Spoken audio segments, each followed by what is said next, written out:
following adaptive exercise is geared towards your heart, that is your cardiovascular system. You're going to start seated in a chair next to a couch end. You're going to separate those feet out, shoulder width, arms at your side. Then lean over with straight arms, hands onto the couch end, and bring both legs out to the sides of your chair, and then back to the start. Then sit up straight, raise your arms overhead, and then bring them back down to the start. Repeat.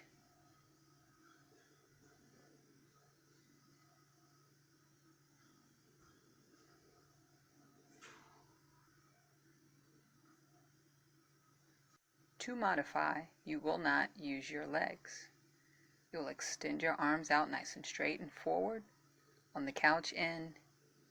Bring those arms back down and then up and overhead and then back down to the start. Repeat.